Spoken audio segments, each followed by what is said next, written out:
Absolutely. Yeah. We like to think of ourselves as like more of students with this, because even though we have a law and journalism background, Kevin was never a prosecutor. I was never some sort of like investigative crime beat reporter.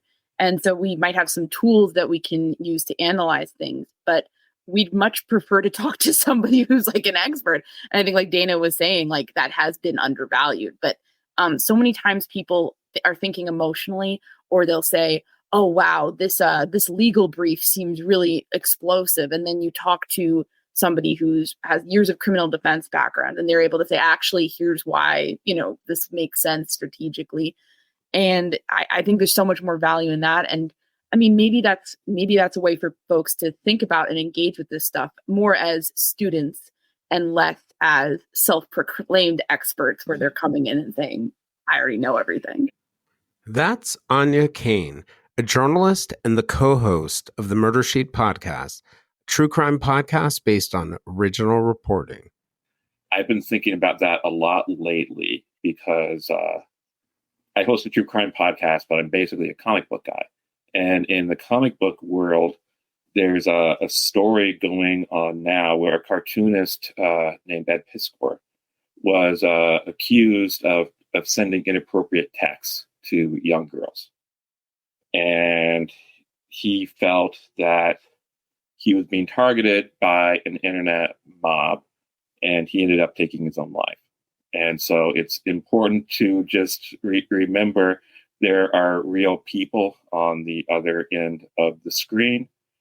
And whether someone's done something that deserves censure or whether they don't, we need to extend compassion and grace and not make people so unhappy and stressed out that they feel there's no way out other than taking their own lives. That's Kevin Greenlee, an attorney and Áine's co-host on the Murder Sheet.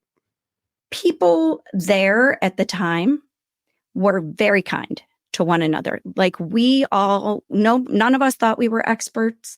None of us were experts. We really had no idea what we were doing. We were just doing our own independent research and then deciding that, let's talk about it. Let's share ideas. I'd put up a match and say, do you think this is possible?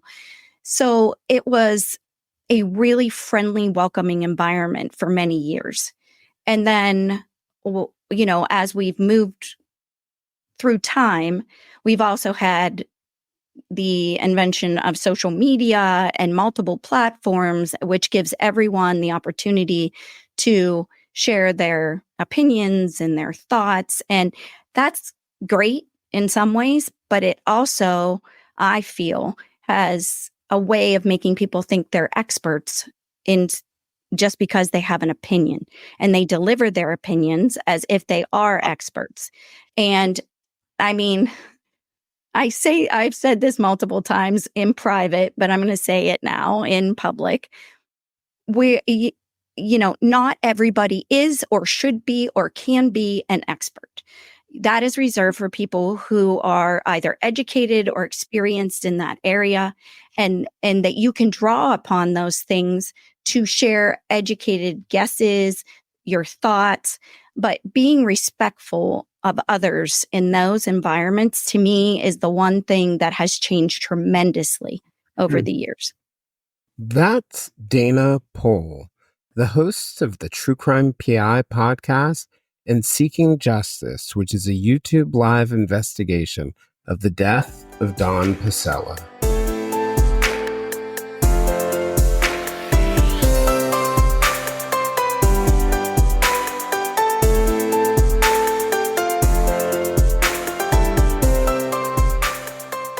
Hello, everybody. I just wanted to thank all the Silver Linings Handbook, Murder Sheet Patreons, Dana's listeners for joining us tonight for a conversation about journalism, journalistic ethics, and true crime. I'm joined, if you guys don't know them, by Kevin Greenlee and Áine Cain of the Murder Sheet podcast, which is a true crime podcast based on original reporting, and Dana Pohl, a researcher and journalist who's both a co-host on Seeking Justice, which is a YouTube channel where they're investigating a very interesting case, and her own podcast, True Crime PI, where she researches cold cases. At a time when the news industry is really under siege and we see quality publications going out of business on a monthly basis, and true crime has also grown in popularity, spread in terms of its methods of delivery, we thought it would be important to explore the intersection of journalism and true crime and what the responsibilities are of all creators, whether you're a journalist, an entertainer, an advocate, or an analyst. Several alarming trends have emerged in true crime from my perspective. You can see it in the coverage of the murders of 13-year-old Abby Williams and 14-year-old Libby Germain in Delphi, Indiana, the prosecution of the alleged killers at the University of Idaho, and several other cases. Creators with limited experience researching and reporting news or diving into covering news in a way that doesn't always include the appropriate context, isn't always accurate, and sometimes does harm that's not necessary to really provide people with the information they need to know.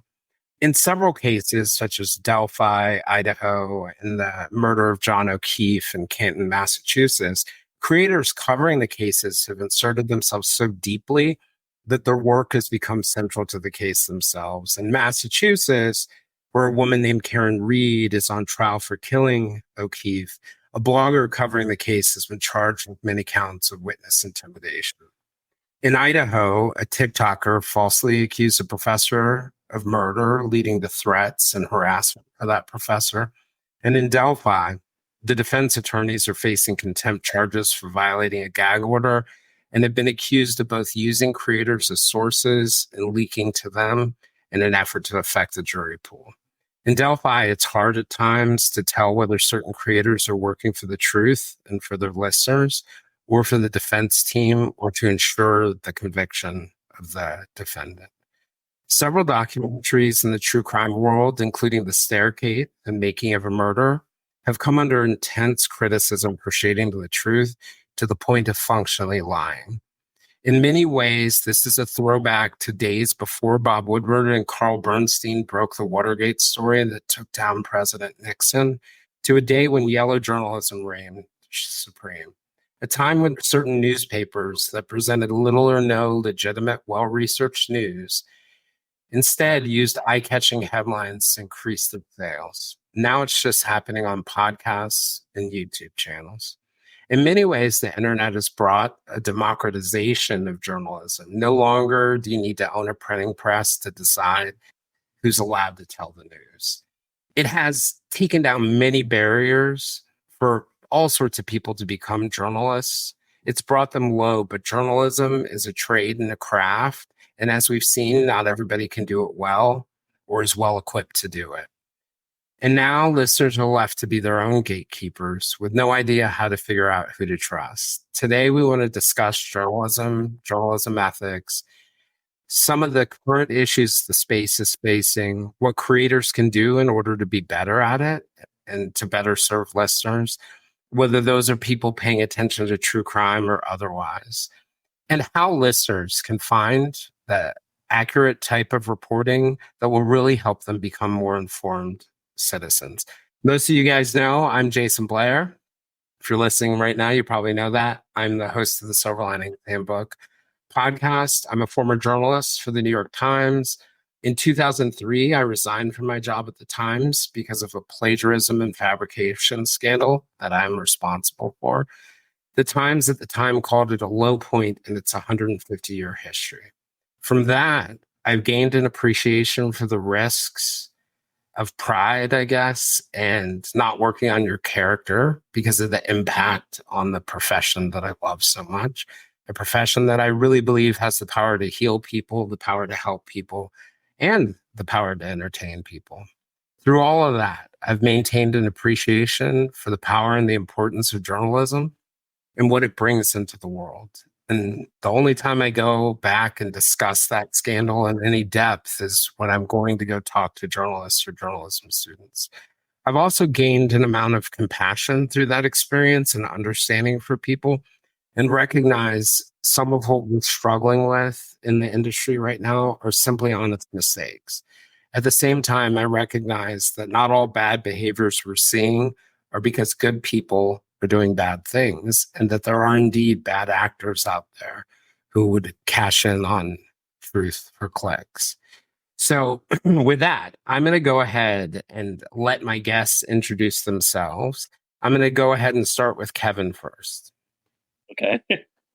I'm Kevin Greenlee. I'm an attorney, and I work with Áine here on the Murder Sheet. She's my wife. It's a true crime podcast. And I was really struck by what you were saying. This is just a little bit off topic, but it's relatively close, so bear with me. A number of times people in life do things, they make mistakes, and it's important to understand that you can get through that. And you're an example of that. And we're going to be talking tonight about internet mobs sometimes and what that's like when you see people get riled up. And I've been thinking about that a lot lately because I host a true crime podcast, but I'm basically a comic book guy. And in the comic book world, there's a story going on now where a cartoonist named Ed Piskor was accused of sending inappropriate texts to young girls. And he felt that he was being targeted by an internet, and he ended up taking his own life. And so it's important to just remember there are real people on the other end of the screen. And whether someone's done something that deserves censure or whether they don't, we need to extend compassion and grace and not make people so unhappy and stressed out that they feel there's no way out other than taking their own lives. I'm sorry to be off topic. Yeah, I don't know that's entirely off topic, because I think that probably applies to some of the creators in the space, but also, so many things, it's hard to think of something that's more sensitive than crime. There are sensitive things in life, but I wasn't going to talk about this, but this weekend I went to Delphi. And part of the reason why I went to Delphi was because I wanted to become grounded again in the real human beings, and including the victims themselves, because so many of the debates are so far afield from it. And it was just very interesting to be there in that very small space and imagine the real human beings and go through the town and see the real people who were being affected by this. And it's not just the victims and their families, it's everyone in that space is being affected by it. And, I've always thought as a journalist, be careful with my words, right? Be careful with that fact that may, to me, seem really interesting, but might be really, really harmful to another person. It's not necessary to tell a story. So I think it both applies to journalism, it applies to true crime, that I think operating with grace and compassion, even for people you might not like or are upset about, is the right way to go, because I don't think we should be creating, whether we're listeners or whether we're commenting on social media or in our positions, unnecessary harm. Áine? Who are you? Who am I? Hi, I'm Áine Cain. I'm Kevin's wife, and he's my husband. And I'm also the co-host of the Murder Sheet. And yeah, I'm a journalist by trade. I basically worked in business journalism for a while before this, and sometimes I feel like coming into this and doing more, crime-oriented journalism in a new media has been a bit like going through the looking glass, or maybe, like that, when the Back to Future movies, when they go back and then they mess up and then they go back and like it's a dystopia, like it sort of feels like there's a lot of interesting stuff and not really some of the professional standards that exist in more traditional media spaces. And I think that's a challenge, but I think that's a challenge that a lot of really wonderful creators, could kind of rise to and try to, maybe all professionalize the space a little bit more, so that we're, doing our listeners and viewers a good service and, not messing things up, I guess. Yeah.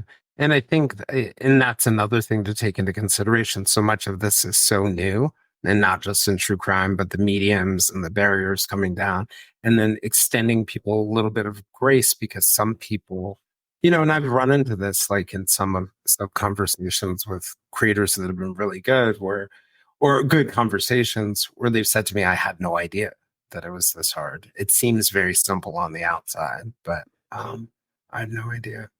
And so, Dana? So I'm going to do just my traditional spiel of saying that I am a cold case researcher and advocate.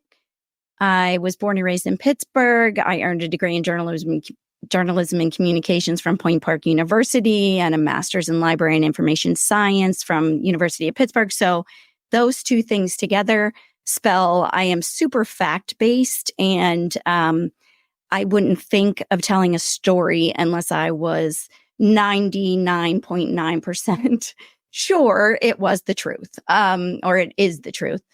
I am the producer and host of True Crime PI podcast, and I'm 1/3 of Seeking Justice, the YouTube investigative series where we have others tell the story, experts tell the story, so that we are inviting very factual content into our series.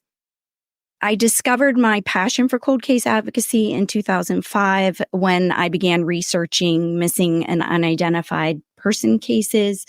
And my goal really has always been to help find the missing, give the unidentified back their names, and provide answers to families who I feel have been forced to carry the unbearable burden of not knowing. So when you have that as your goal, to me, it makes it easy. I have no other goal. And so I am always moving forward, trying to help and not harm. Yeah. And I think that's another point, like knowing what your North Star is. There's so many, and I think about this sometimes when we have conversations, Kevin and I, there's so many really difficult decisions to make when you're doing this kind of work. So many close calls, and like having some element of some overriding value that's driving you is probably super important to being able to do this.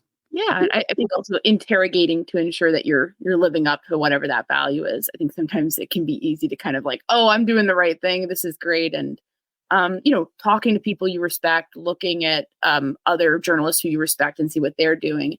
Those can be great ways to ensure that you're living up to whatever that standard is. Keeping yourself accountable.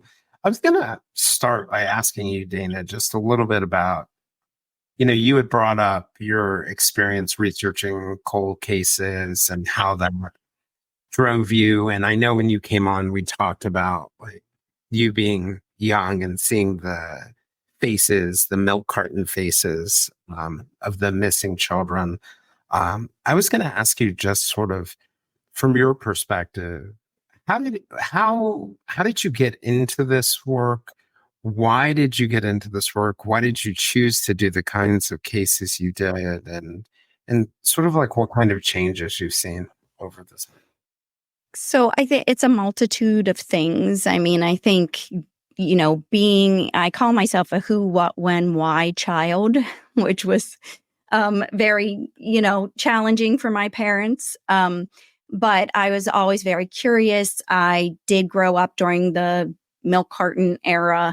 I would be eating my breakfast every morning, and I read a lot. And so whatever was in front of me. So I would see the milk cartons and the many faces of the missing children. And I was shocked by that. I think in my little world, I really wasn't thinking that children went missing and families didn't know where they were, and sometimes they never came home.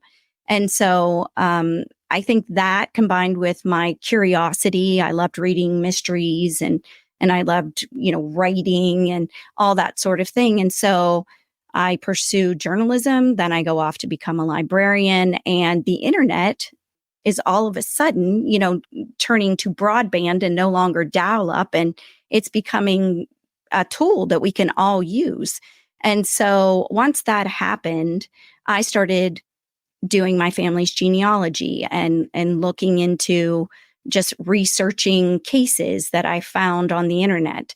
I was looking at cases of people local to me when I first started. I was using databases like the Doe Network and the Charlie Project, and making matches or trying to make matches, trying to figure out what happened to a local missing girl. And while doing that, I discovered Web Sleuths, which at the time was one of the only places you could kind of meet up and have a discussion about these cases. And people there at the time were very kind to one another. Like we all, none of us thought we were experts. None of us were experts. We really had no idea what we were doing. We were just doing our own independent research and then deciding that, let's talk about it. Let's share ideas. I'd put up a match and say, do you think this is possible? So it was a really friendly, welcoming environment for many years. And then, as we've moved through time, we've also had the invention of social media and multiple platforms, which gives everyone the opportunity to share their opinions and their thoughts. And that's great in some ways, but it also, I feel, has a way of making people think they're experts in just because they have an opinion, and they deliver their opinions as if they are experts. And I mean, I've said this multiple times in private, but I'm going to say it now in public. Not everybody is or should be or can be an expert. That is reserved for people who are either educated or experienced in that area, and that you can draw upon those things to share educated guesses, your thoughts, but being respectful of others in those environments, to me, is the one thing that has changed tremendously over the years. What do you mean by that? That it's dismissed, expertise is dismissed a little bit more? Or? Expertise is dismissed a little bit more, and it's devalued because people assume roles that they have not actually earned. So whether it's through education or, like I said, experience, that, we sometimes think that we're smarter than law enforcement. We sometimes think that we're smarter than prosecutors. We sometimes think that we're smarter than, just about there literally every day I read something where I'm like, I don't know why you think like you can say that when I know you have no real basis for that. You have no expertise. You really have no education in that area. It's almost like people have in their minds leveled the playing field. So everybody's equal. Yeah. Because you made me think of something there that, like as a reporter, you cover all sorts of different topics, but, in trying to get something like an autopsy report took so much work and, jumping through hoops and trying to get it. But you didn't just write about the autopsy report. You went and you talked to somebody who understood autopsies and pathology and could translate it for you to be able to speak to your audience. But now all of that stuff is really readily available. I remember looking at an autopsy report recently and I was like, oh, those are needle marks looking at it. And one of our listeners, I didn't say this on air, this was just in a private chat. One of our listeners who works in medical profession said, no, that was the EMTs. The EMTs did all that. That was marked by that. They knew just by looking at the way that the circles were drawn that was the EMTs. And there is, yeah, and I see it with you guys, Kevin and Áine. There's a value to tapping into that expertise. Absolutely. Yeah. We like to think of ourselves as like more of students with this, because even though we have a law and journalism background, Kevin was never a prosecutor. I was never some sort of like investigative crime beat reporter. And so we might have some tools that we can use to analyze things, but we'd much prefer to talk to somebody who's like an expert. And I think, like Dana was saying, like that has been undervalued. But so many times people are thinking emotionally, or they'll say, oh, wow, this legal brief seems really explosive. And then you talk to somebody who has years of criminal defense background, and they're able to say, actually, here's why, this makes sense strategically. And I think there's so much more value in that. And I mean, maybe that's a way for folks to think about and engage with this stuff more as students and less as self-proclaimed experts, where they're coming in and saying, I already know everything. And we're very fortunate. We have an outstanding audience, just a brilliant audience. So if something comes up that we don't know about, something obscure, from a point of the law to a make or model of a car, literally all we have to do 99 times out of 100 is to say on the show, well, we don't know what this means.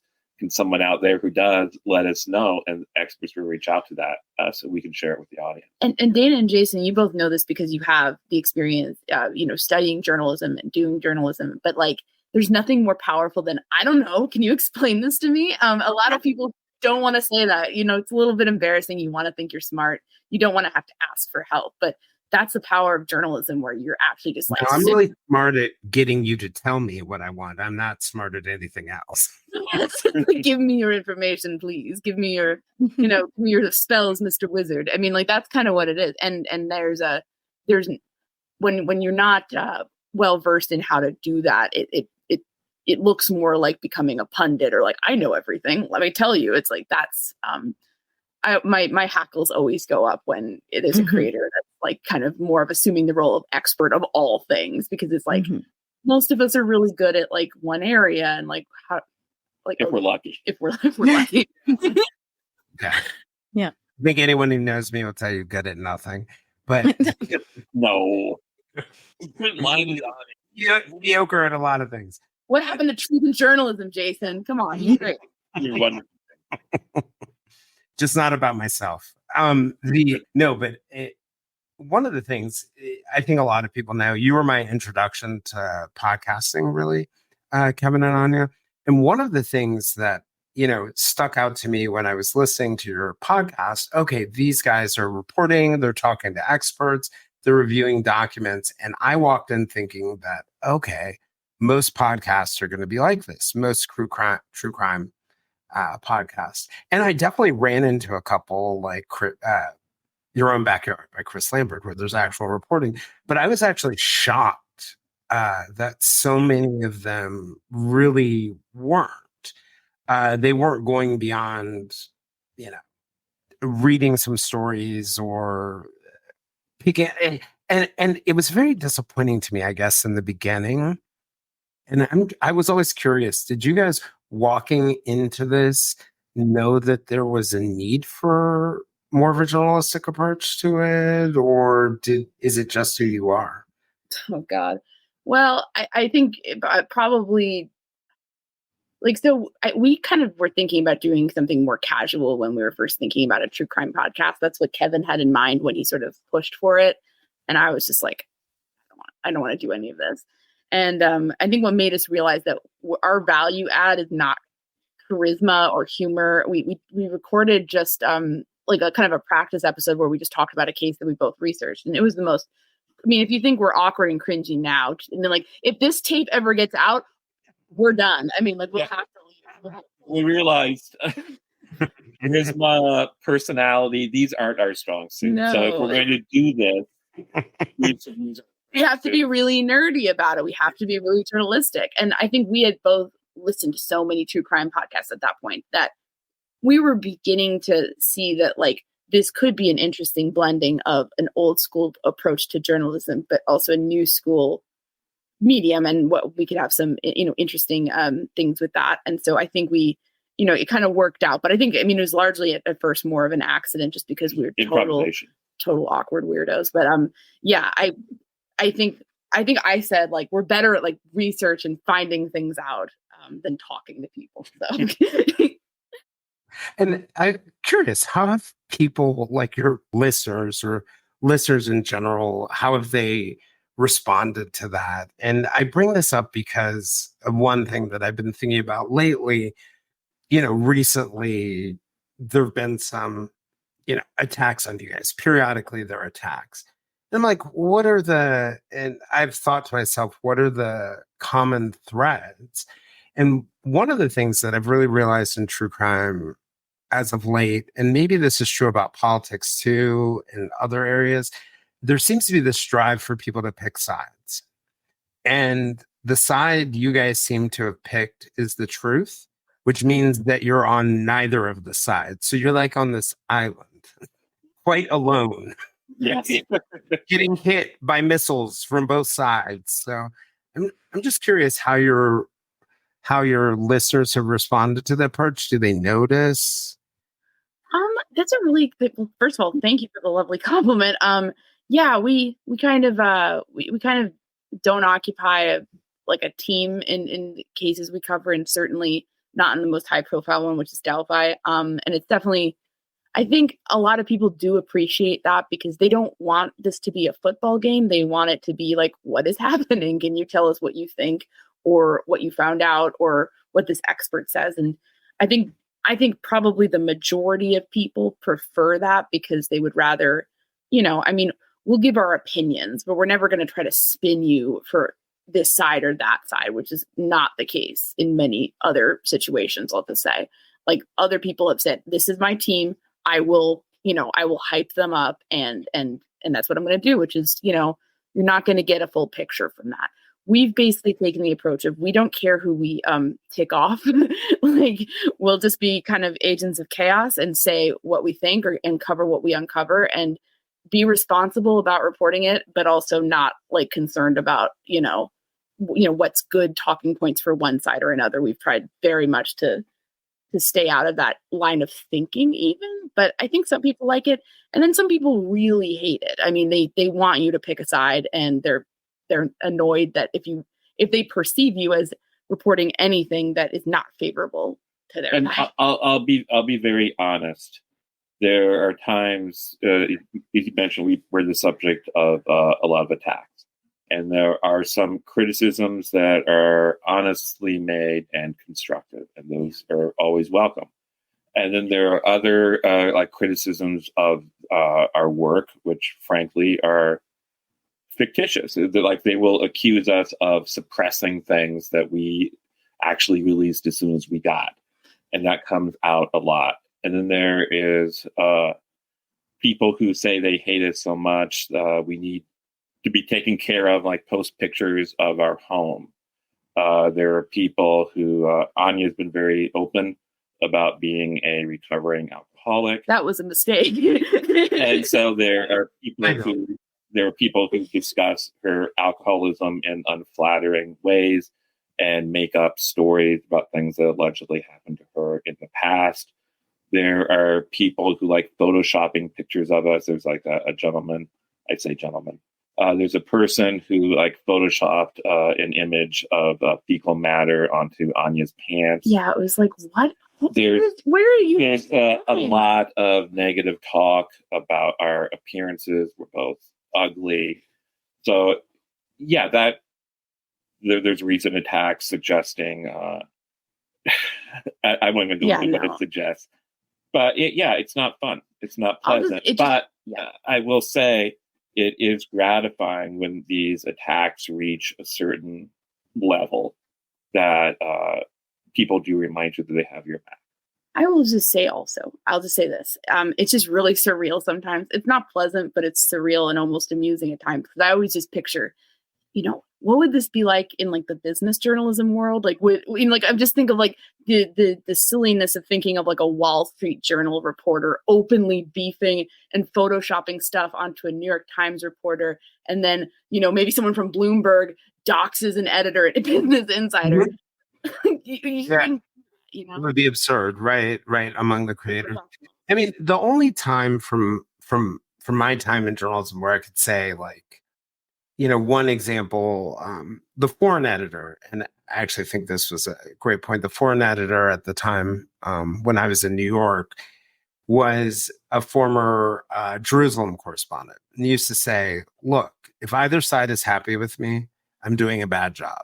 And it came at a cost, right? Like, when the only time where Times security had to come in and intervene for me, and they wanted to call the NYPD, it came from the NYPD Intelligence Bureau, was when I wrote a story about a confidential or a controversial topic related to the Jewish Defense League.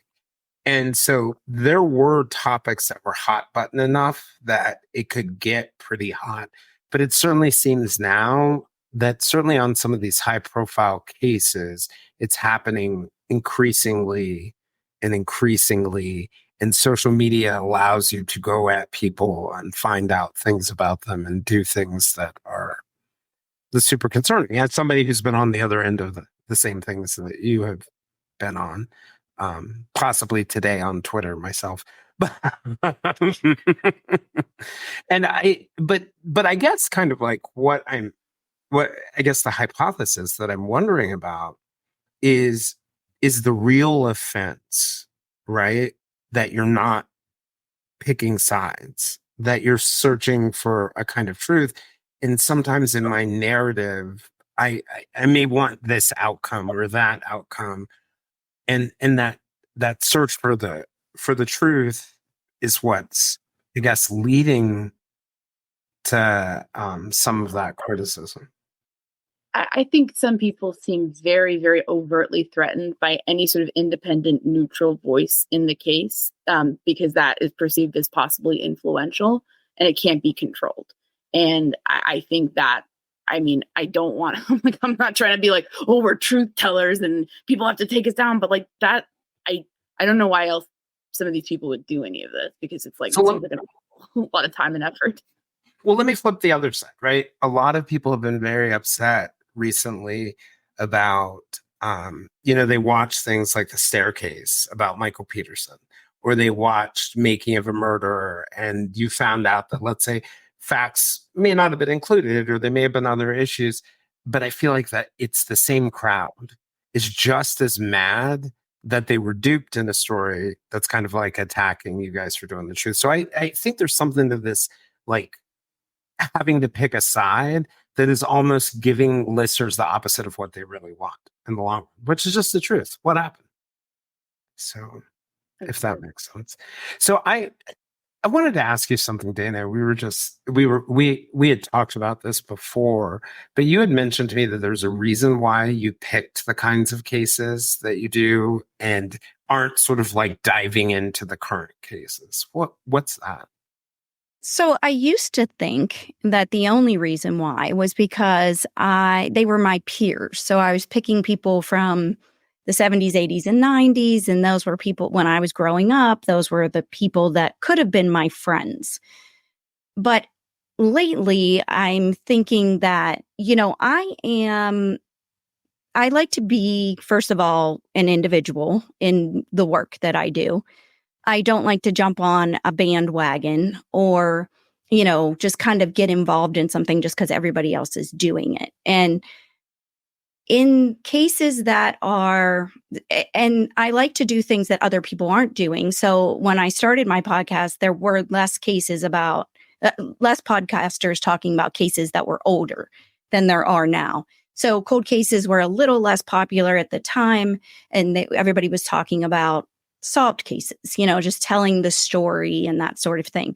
So I wanted to bring in my investigative side. I wanted to, be able to research and bring new information to the table. But as we've seen these big cases kind of hit the news and grow into this big giant, thing of their own, I realized that it's not my spot. I don't want to jump in there and fight for space or argue an idea, a thought or a theory, because first of all, these are very new cases. For me, law enforcement's doing whatever they're doing. So let's just say the Idaho case.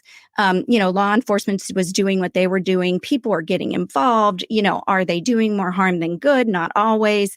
So all of that just seems like chaos to me. And if you think about what my goal is, it just doesn't fit. I'm interested privately. I will listen, to news on the case. I will try to stay abreast of what's happening. But I don't want to dive into any discussion groups or have conversations about it. And I think some of it could be that I'm not a real competitive person. And environments like that make me nervous. You know what I mean? It's just like everybody's coming at everybody with a comment or a thought, and it just is not comfortable to me to be in a space like that.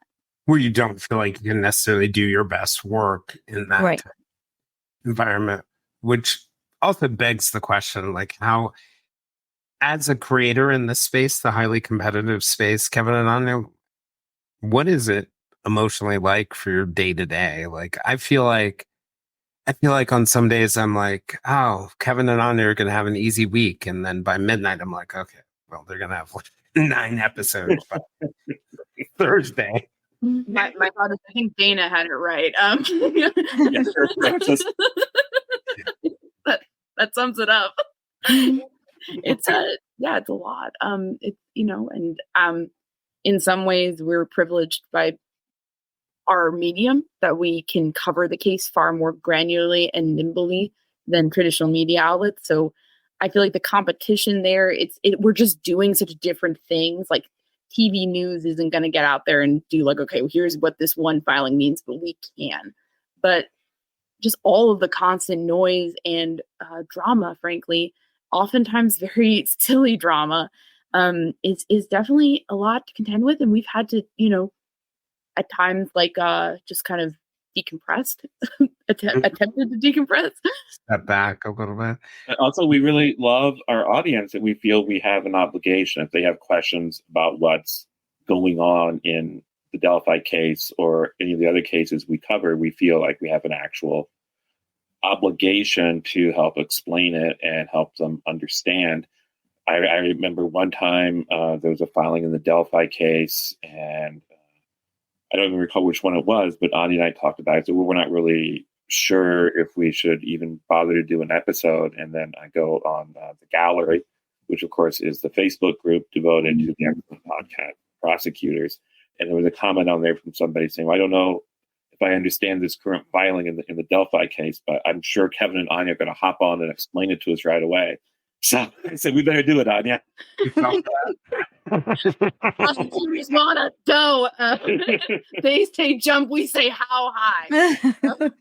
Gallery is a great group. They're a great group. Yeah. And if you're not a member of that group, I recommend it. And I imagine everybody watching this listens to the gallery, listens to the prosecutors rather, but if not, you should.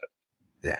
One of the things that I've long thought of, just having been somebody who grew up in journalism and saw all of its awesome powers, as an industry, it's struggled. Like some people might say that for the last 15 years, the truth has really struggled a lot too. But journalism has always struggled with covering crime, period. Right? Who we choose to cover, who we don't choose to cover. I remember recently I was researching for a guest who was coming on to talk about his daughter who went missing and was murdered, right? And she was young, but she was also Native. And so I was looking into missing murdered Native women in that particular area. And I, started my broad search of missing and murdered people, and I could see the length of the articles, the differences in the lengths of the articles for missing people. I could see other things like that just stuck out to me in coverage. And I was more used to that, certainly in, working in big cities, similar issues came up. And I feel like those are challenges we're all still struggling with, including this new creator space. But one of the awesome things about this new creator space, right, on the more positive side, is if I am going to go find a story about some inner city kid or a Native woman who went missing, I'm going to find it on a podcast or a YouTube channel. I'm not necessarily going to find it on a newspaper. So, that's the positive side of it for me, that this has given us an ability to shine light on things that there just wouldn't have been for an assortment of different reasons, an opportunity to shine a light on. The other side is documentaries, YouTube channels, anyone being able to be a creator has presented new challenges. And, Dana, you talked about all the research you do. Kevin and Áine, you talk about the reporting you do. But as a listener on the outside, you don't necessarily know the difference between you in anyone else until you really get into it. So I'm just curious from your perspective, what do you view as the challenges, and what advice would you give to listeners in figuring out, because, as humans, the one non-renewable resource that we have, the one that advertisers want, the one that everyone wants, the one that our loved ones want, our kids want, is our time. It's the one non-renewable resource. And so if a listener were to come to you and ask, like, where should I put my time? How should I figure it out? Like, what advice would you give? One thing I think about is in some of the cases we cover, I feel like listeners sometimes do realize that what they're listening to isn't very good or may not be ethical, but there can be such a desperation to get more information or engage more with a certain case that has attracted their interest, that they kind of, like, a lot of people come up to us and they're like, yeah, I know I shouldn't listen to him, but did you hear what this guy was saying? And it's kind of like, mostly rumor and nonsense, but what if it's real? And it's like, I think people just need to be able to listen to their gut when someone's getting up and ranting and being very unprofessional and posting rumors and is frequently wrong. They stick around and they kind of continue to enjoy success, at least in some cases, mostly because people watch them for the spectacle, or they, it's amusing. And I think, like, sometimes folks maybe need to just, like, say, like, okay, I recognize this is kind of the junk food of true crime, and maybe I need to distance myself, because often those are the creators that end up, like, hurting people in real life, in real ways, by either accusing somebody falsely of a crime, or doxing others, or engaging in behavior that's just not really acceptable in any space. But I think a lot of people, it's funny, like, they know it, but they kind of are still tempted by it. And I understand that, because it's like, there can be something almost like reality TV-esque about some of this, but I think in general it's usually just away from it. And I encourage people to pay attention to the track record of particular podcasts. Have they said things that have turned out to be true? Have they said things which then have been verified and reported on in other media sources, traditional media sources like newspapers or television? If so, then maybe give them a bit more credibility. If not, don't. Listen to how they talk about the victims. Do they treat the victims and their families with respect, or do they seem to be exploiting them or minimizing the things which might cause them pain? I think that's important as well.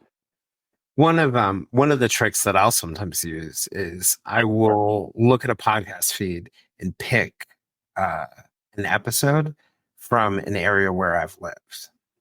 And if they can nail things like geography or, all sorts of, like, little things, that's a tip off to me that, maybe I should give them a chance, because they did some real work here. So I think there are lots of, somebody in the chat made the point, like, don't underestimate your gut. I think there's probably some truth to that too. And I think, but all of those ideas, Dana, do you, any thoughts for you?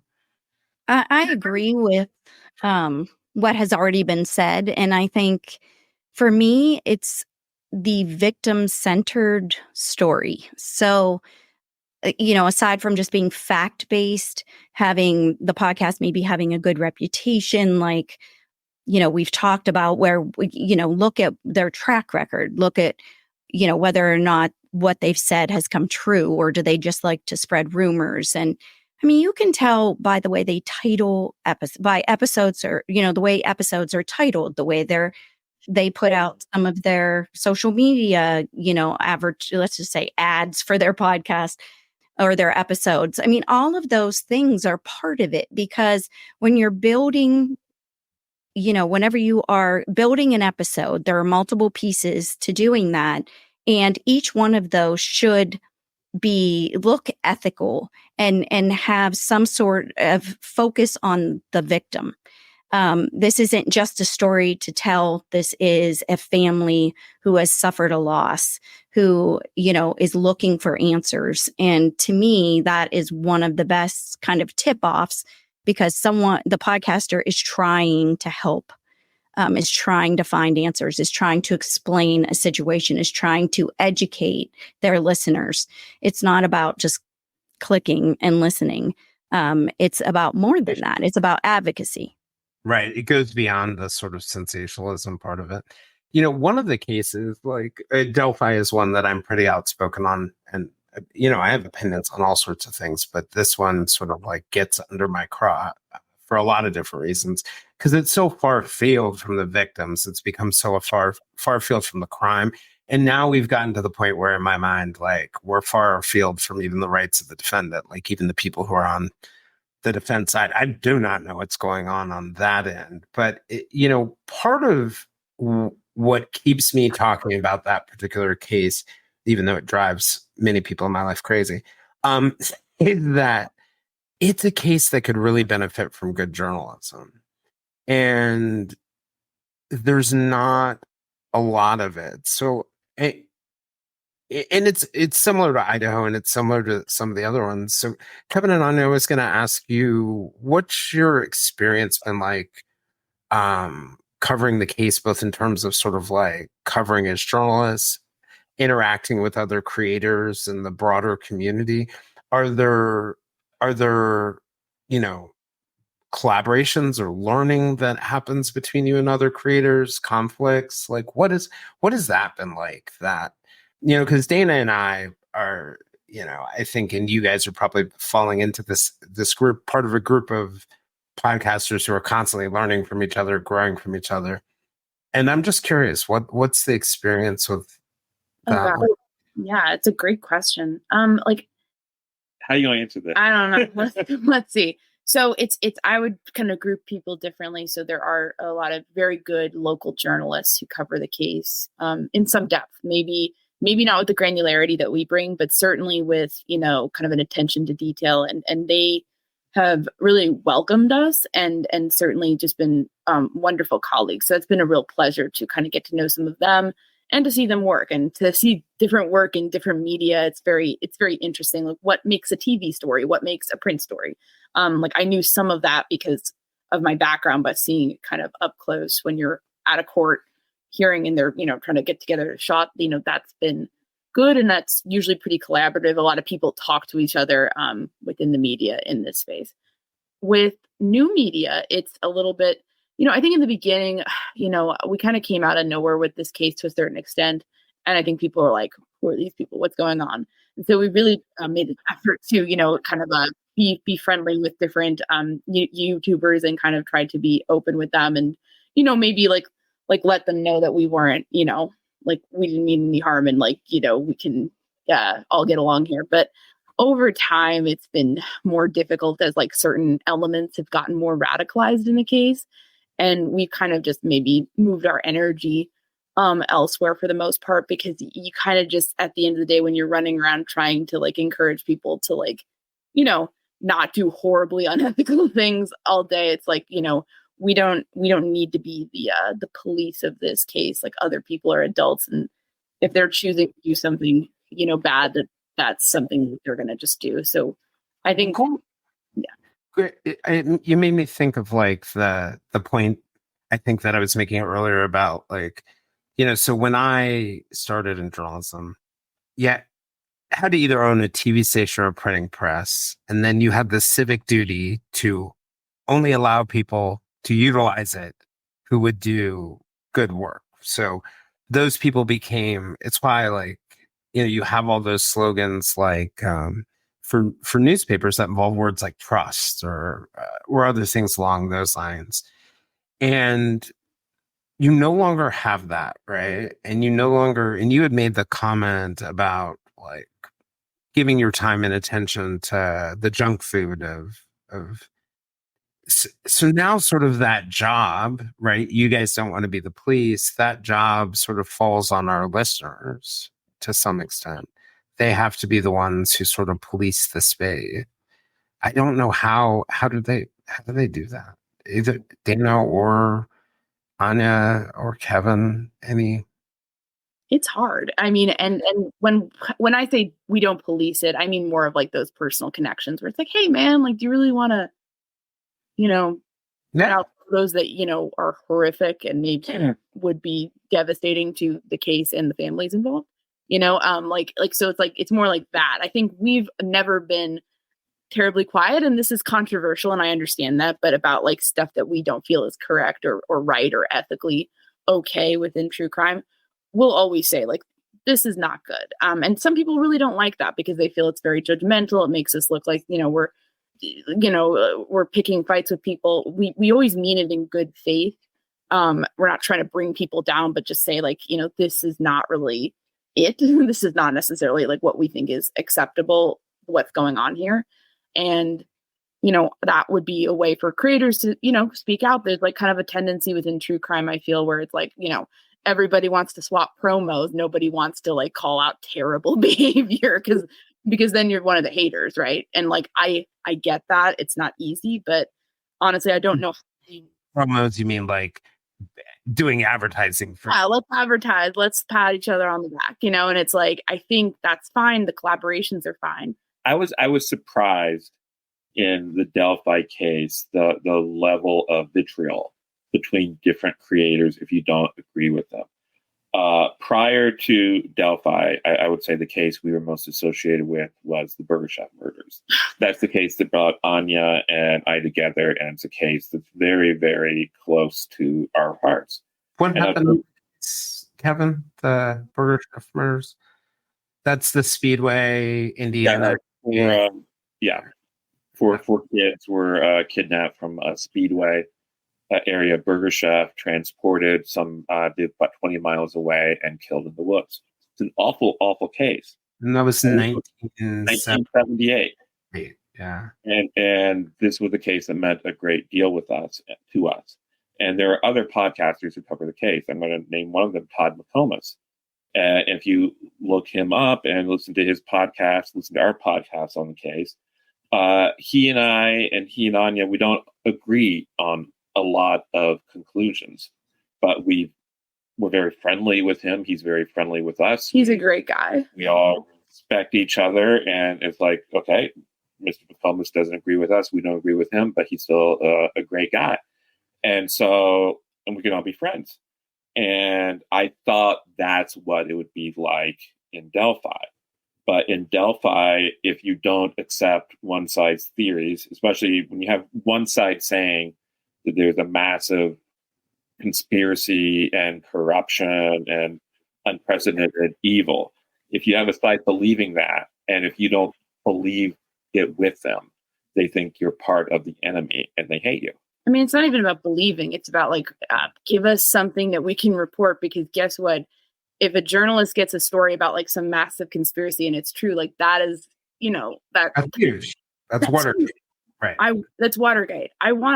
Ultimately every journalist wants Watergate. Like, you want the conspiracy to be true. You want, you know, the parallax view. You want that. But I feel like when people can't deliver that evidence, we're not going to just assume that it is true. We're going to report both sides and let the readers or let the listeners decide in this case. And I remember times where we got like tips from really great sources on huge stories, some of which may be true, some of which may have made it into the news or not. But like, we would spend a year, you know, it wasn't the full-time job for a year, but like vetting a kind of simple story or idea. That happened with the NSA domestic surveillance in the US. That was like a 3-year vetting of a excellent source who had access to the information. But there's something to be said for like the care that should go into that kind of work, which brings me to another thing I was going to ask you about, Dana. You know, you mentioned earlier sort of like that North Star of yours being the victims. And I like to say there are 4 kinds of podcasts in true crime, but there's probably more, and there's a blend of them. But there are journalistic ones, there are advocacy ones, there are analytical ones, there are entertainment ones, and many crossover. They fit into more than one bucket. I was going to ask whether you thinking of it from a journalism perspective, an ethics perspective, true crime perspective, however you want to frame it, is there something from journalism or related to the truth that needs to be a part of all of those podcasts? I mean, idealistically, I say yes. For my own, from my own perspective, I would say yes. But I also realize that there are people out there who, aren't walking the same path that I'm walking. What is interesting to me, what is ethical to me, it may not be what's ethical to them or feels interesting to them. And so I don't, when you were talking, Áine, about policing, I 100% agree with the way you explained that when there's misinformation or facts are being distorted and it's about the case or the victim or could be harmful, then as a content creator, I would step in. But otherwise, I throw my hands up and say, if you want to listen to a podcast that, my favorite or not is not banter at the beginning. I like diving directly in and just having the facts and the story. Other people really enjoy that. If you want that, you should be allowed, if someone's creating it, by all means, you do not have to feel guilty about that. My only hope is that creator is mixing banter and humor in the right way and is just remaining victim focused, who understands that this is a real story, real people, real families, that we are not just telling, we're not creating entertainment. And I do think, it can be entertaining if it's done the right way, if that's what you're looking for. For me, I don't know that I'm creating super entertaining podcasts. I'm not trying to be entertaining. I'm trying to be educational. I'm trying to be factual. I'm trying to, get FOIA documents that might, and release some information that might bring a tip. That is literally, I'm trying to give the families a voice. So when they want to speak, I'm giving them my platform to do that. So that's my way of thinking. But by all means, I am not, the end all be all of podcasting. And I don't want to direct to others what they should enjoy.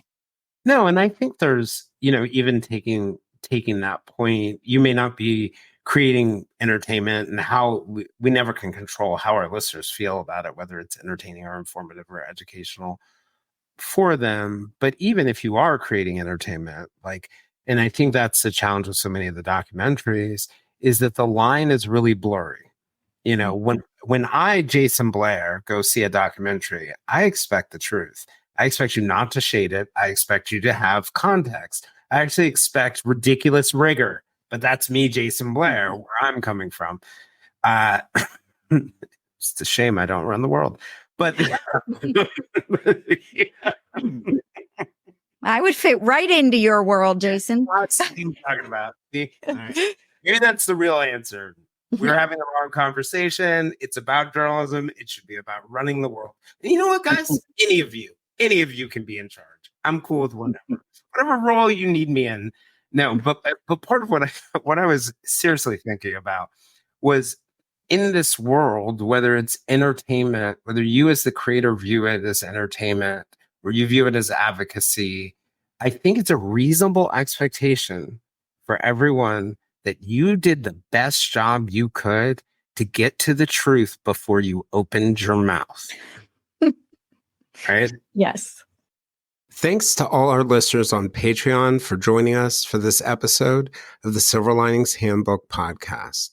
If you'd like to join us for more discussions with us and other listeners, we can be found on most social media platforms, including a listener-run Facebook group called the Silver Linings Fireside Chat. For deeper conversations with our guests and live conversations with our guests and other listeners, you can also join us on our Patreon at www.patreon.com/The Silver Linings Handbook Podcast. This is Jason Blair, and this is the Silver Linings Handbook Podcast. We'll see you all again for part 2 next week.